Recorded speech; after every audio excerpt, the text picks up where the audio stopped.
Olá, muito obrigado por estarem gostando do nosso canal Viagem Espacial. Graças a vocês estamos crescendo cada dia mais. Continuem se inscrevendo, compartilhando, curtindo e dando aquele like. Continuamos a falar sobre o planeta Netuno. Acompanhe o vídeo. O planeta Netuno se formou a partir da acreção de parte da matéria do disco protoplanetário existente ao redor do Sol primordial, inicialmente pela fusão de diversos planetesimais, de acordo com a hipótese nebular. Posteriormente, o núcleo de rocha ou gelo que se formar adquiriu dimensões suficientes para atrair o gás e a matéria ao seu redor até que o disco desaparecer por completo. Esse processo teria durado somente 10 milhões de anos. Após cessada a absorção de gases, muitos planetesimais que não foram incorporados aos planetas gigantes ficaram entre suas órbitas. Modelos numéricos sugerem que Netuno teria se formado bem mais próximo do Sol, somente a 23 unidades astronômicas. Contudo, a interação gravitacional dos gigantes gelados com os planetesimais os jogava para o interior do Sistema Solar, causando o período caótico do intenso bombardeio tardio e, por conservação de energia, impulsionava Urano e Netuno para mais longe do Sol. A migração planetária pela qual o planeta passou teve reflexo na configuração do cinturão de Kuiper, arrastando alguns objetos para órbitas ressonantes, nas quais se mantém até o presente momento, ou direcionando-os para fora de sua órbita. Tritão provavelmente não se formou próximo a Netuno, mas teria sido capturado pela gravidade do planeta em algum momento em sua história, por isso possui uma órbita retrógrada. Sua aproximação ao planeta teria perturbado a órbita de eventuais satélites pré-existentes, levando à colisão entre eles. A configuração natural da órbita de Tritão faz com que o mesmo se aproxime gradualmente do planeta até que, em algum momento no futuro, o satélite atinja o limite de rocha e a gravidade de Netuno faça-se romper completamente, formando-se então um grande sistema de anéis.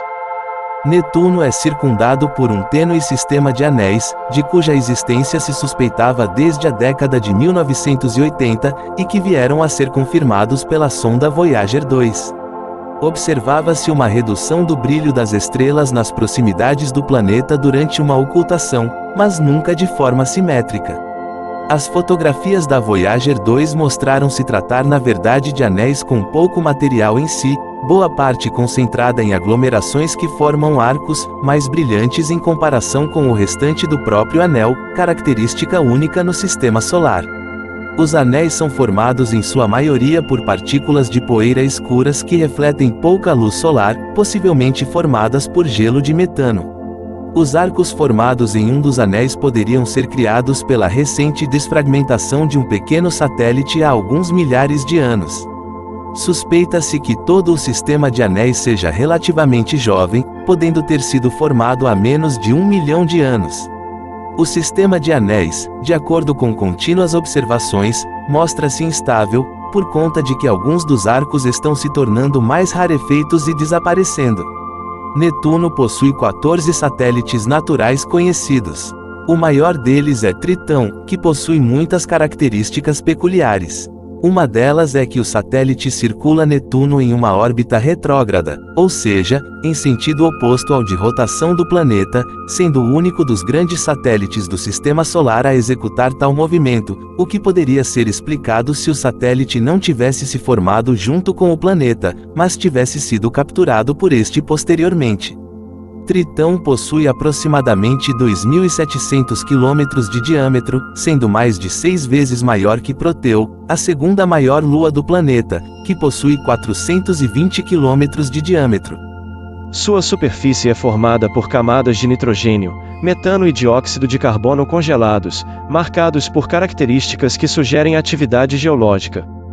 Tritão possui ainda uma atmosfera rarefeita e praticamente transparente, composta principalmente de nitrogênio. O satélite possui uma das menores temperaturas já detectadas no Sistema Solar, atingindo somente 35 K, menos 238 graus Celsius. Nereida que, junto com Tritão e Larissa, eram os únicos satélites conhecidos de Netuno até o sobrevoo da Voyager 2, possui uma órbita extremamente elíptica e diâmetro de somente 340 km. Além de seu pequeno tamanho, possui uma baixa refletividade, o que torna sua observação extremamente difícil a partir da Terra.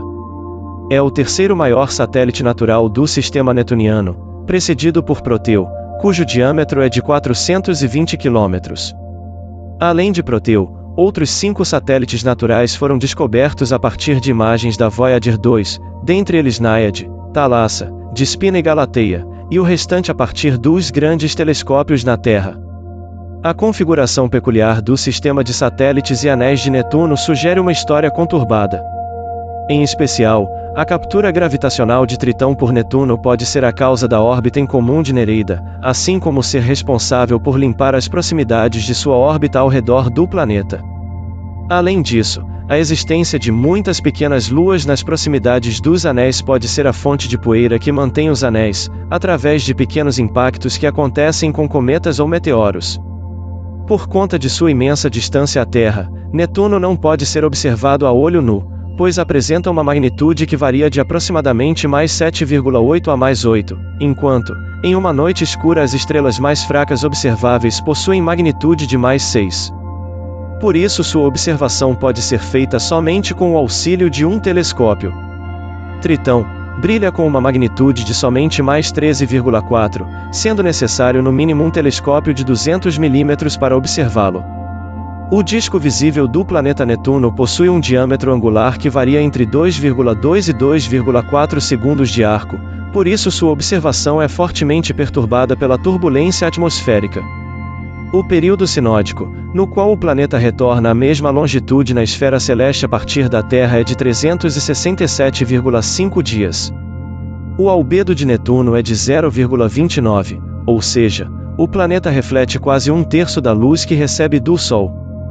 Os desenhos astronômicos de Galileu mostram que ele observou Netuno no dia 28 de dezembro de 1612, e outra vez no dia 27 de janeiro de 1613. Em ambas as ocasiões, o planeta estava muito próximo, em conjunção, a Júpiter. Mas, como pensou que se tratasse de uma estrela fixa, não lhe pode ser creditada a descoberta. Durante o período da sua primeira observação em dezembro de 1612, o movimento aparente de Netuno estava excepcionalmente lento, pois, no mesmo dia, o planeta havia iniciado o período retrógrado do seu movimento aparente no céu, que não podia ser percebido da Terra por meio dos instrumentos primitivos de Galileu. A partir da descoberta de Urano em 1781, sua órbita passou a ser detalhadamente estabelecida a partir de numerosas observações, feitas principalmente pelo astrônomo francês Jean-Baptiste Joseph Delambre. Entretanto, a posição observada do planeta não concordava com os cálculos estabelecidos, ou seja, não ocupava exatamente a posição prevista por modelos matemáticos, estando um pouco atrasado ou um pouco adiantado em sua órbita. Sugeriu-se, então, que estas perturbações gravitacionais seriam causadas por outro corpo celeste que orbitaria o Sol além de Urano. Desta forma, a partir de cuidadosas observações das variações da posição de Urano, seria possível calcular a posição do corpo desconhecido. O desafio foi aceito por John Coljadas, um astrônomo da Universidade de Cambridge, em 1843, quando passou a trabalhar com os dados obtidos até então, provando matematicamente ser possível a existência de um outro corpo celeste que seria responsável pela perturbação da órbita de Urano. Ele enviou os resultados para George Biddell Airy, astrônomo real britânico, que não fez nada com os resultados enviados por Adams até 1846, quando outro astrônomo francês, Urbain Le Verrier, publicou resultados de seus cálculos independentes da localização do novo planeta, semelhante à posição obtida por Adams. Airy então designou 2 astrônomos, James Challis e William Lassell, para procurarem o planeta. Em 2 ocasiões, Challis afirmou ter visto o planeta, mas suas observações precisavam ser confirmadas. Sua estratégia para encontrar o planeta consistia em observar certa região do céu e comparar com as cartas estelares. Uma estrela observada que não estivesse na carta possivelmente seria o planeta. Enquanto isso, Le Verrier, por carta, persuadiu o astrônomo Johann Gottfried Galle, do Observatório de Berlim, a procurar com o telescópio refrator do local. Heinrich Louis de Arrest, um estudante, sugeriu a Galle que eles comparassem uma carta do céu recentemente desenhado na região do local previsto por Le Verrier com o céu observado no momento para procurar pelo deslocamento característico do planeta. Na mesma noite do recebimento da carta, em 23 de setembro de 1846, encontraram uma estrela que não estava nas cartas. Na noite seguinte observaram sua ligeira mudança de posição, o que confirmava de fato se tratar de um planeta, que estava a 1 grau de onde Le Verrier previra que estaria, e a cerca de 12 graus da previsão de Adams. Posteriormente, Challis percebeu que ele havia observado o planeta 2 vezes em agosto, mas não o identificara devido à sua abordagem casual do trabalho. Na época da descoberta, houve muita rivalidade entre franceses e britânicos sobre qual país merecia os créditos pela descoberta. Posteriormente, chegou-se a um consenso internacional de que Le Verrier e Adams mereciam o crédito em conjunto. No entanto, a questão está agora sendo reavaliada por historiadores, devido à redescoberta, em 1998, dos papéis sobre Netuno a documentos históricos do Observatório de Greenwich, que foram aparentemente roubados pelo astrônomo Olin J. Eggen e escondidos por quase 3 décadas, sem serem redescobertos, em sua possessão, até imediatamente após sua morte. Após a revisão dos documentos, alguns historiadores agora sugerem que Adams não merece crédito igualmente a Le Verrier. Desde 1966, Dennis Ravlins tem questionado a credibilidade da reivindicação de Adams de co-descoberta. Em um artigo de 1992, em seu jornal Due, ele considera a reivindicação britânica um arroubo. Adams fez alguns cálculos, mas ele estava um tanto incerto sobre onde ele dizia que estava Netuno, diz Nicholas Colestron, da University College London em 2003. Pouco depois da sua descoberta, Netuno foi simplesmente chamado de a planeta exterior a Urano. Gale foi o primeiro a sugerir um nome, propondo nomeá-lo em homenagem ao deus Jano. Na Inglaterra, Challis propôs o nome Oceano. Reivindicando o direito de nomear a sua descoberta, Le Verrier rapidamente propôs o nome Netuno para o seu novo planeta, afirmando falsamente que o nome já havia sido oficialmente aprovado pelo Bureau des Longitudes francês. Em outubro, chegou a denominar o planeta Le Verrier, com o seu próprio nome, e foi lealmente apoiado pelo diretor do Observatório de Paris, François Arago. No entanto, como essa sugestão encontrou dura oposição fora da França, os almanaques franceses rapidamente reintroduziram o nome Herschel para Urano, em homenagem ao seu descobridor, Sir William Herschel, e Le Verrier para o novo planeta. Em 29 de dezembro de 1846, Friedrich Georg Wilhelm Struve declarou-se publicamente a favor do nome Netuno para a Academia de Ciências da Rússia e, em poucos anos, Netuno tornou-se o nome internacionalmente aceito. Na mitologia romana, Netuno é o deus dos mares, identificado com o grego Poseidon.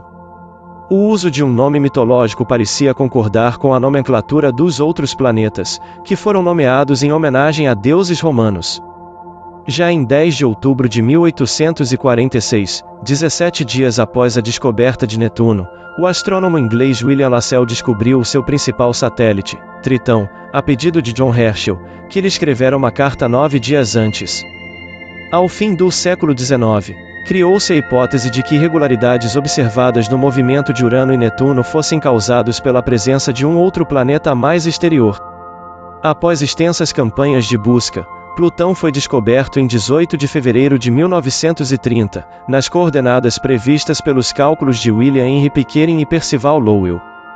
No entanto, o novo planeta estava muito distante para que pudesse gerar a irregularidade observada no movimento de Urano, enquanto a irregularidade do movimento de Netuno era, na verdade, um erro no cálculo da massa do planeta, que foi definida com a missão da Voyager 2, e que, além disso, originava da irregularidade de Urano.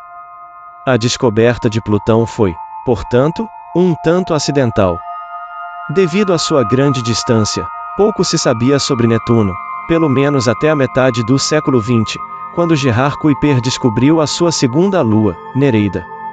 Nos anos 70 e 80, surgiram indícios sobre a probabilidade da presença de anéis ou arcos de anéis. Em 1981, Harold Heitzema descobriu a sua terceira lua, Larissa. A maior quantidade de dados obtida sobre o planeta foi coletado a partir da única sonda que já passou próxima a Netuno, a Voyager 2. Lançada em 1977, a sonda estava inicialmente programada para visitar Júpiter e Saturno, mas aproveitou-se da posição favorável para visitar os dois outros gigantes, Urano e Netuno, em uma única viagem, através da técnica de gravidade assistida, na qual a atração gravitacional de um planeta é utilizada para direcionar a sonda para o seguinte. A Voyager 2 realizou sua máxima aproximação entre 24 e 25 de agosto de 1989, quando passou a menos de 5.000 km acima da atmosfera do planeta, embora as observações tenham transcorrido entre junho e outubro do mesmo ano.